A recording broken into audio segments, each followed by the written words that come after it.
Hello बच्चों, let's read the question. The question says, give reasons for the following.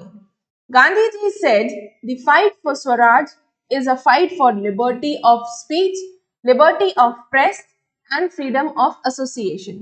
तो सवाल हमसे ये पूछा जा रहा है कि गांधी जी ने कहा कि हमारे स्वराज की लड़ाई, ये लड़ाई हमारे लिए है कि लिबर्टी ऑफ स्पीच होनी चाहिए हमारे पास, हम अपनी बात कह सकें, लिबर्टी ऑफ प्रेस होनी चाहिए यानी प्रेस पर कोई पाबंदी नहीं होनी चाहिए, एंड फ्रीडम ऑफ एसोसिएशन, और हम अपने अपने एसोसिएशंस अपने अपने संघ बना सकें। तो इसका हमें रीजन देना है कि गांधी जी ने ऐसा इसको क्यों कहा। So the answer is Gandhi ji said the fight for Swaraj is a fight for the liberty of speech, liberty of the press and freedom of association because according to him, उनके अनुसार the liberty of speech, liberty of press and freedom of association, ये तीनों ही चीजें are the three most important methods of expressing and cultivating public opinion.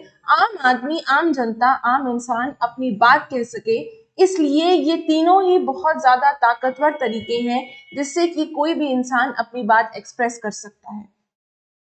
The colonial government used many repressive measures.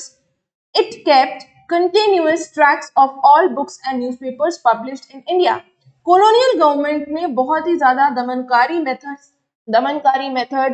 Measures को अपनाया जिससे कि जो ये तीन पावरफुल मेथड्स हैं, liberty of speech, liberty of press and freedom of association, इनको कुचला, दबाया। देन यहाँ तक कि कॉलोनियल गवर्नमेंट ने कुछ बुक्स और कुछ न्यूज़पेपर्स का भी एक रिकॉर्ड रखा जो कि इंडिया में पब्लिश किए जा रहे थे, and pass numerous laws to control the press, और प्रेस को कंट्रोल करने के लिए तमाम तरीके के बहुत सारे लॉज, कानून को पास किया।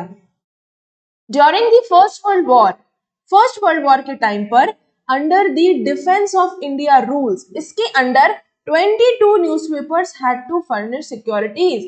22 अखबारों को जमानत देनी थी, सिक्योरिटी देनी थी, आउट ऑफ विच, जिसमें कि 18 newspapers not compiled with government orders and shut down. इन 22 में से 18 अखबारों ने गवर्नमेंट की बात नहीं मानी और फाइनली वो भी बंद हो जाते हैं। The sedition committee report under Rowlatt act 1919, तो सेडिशन कमेटी रिपोर्ट आई थी रॉलेट एक्ट के अंदर 1919 में। जब ये रॉलेट एक्ट आया था तो एक सेडिशन कमेटी ने एक रिपोर्ट जारी करी थी, further strengthening the control and imposed penalties on various newspapers.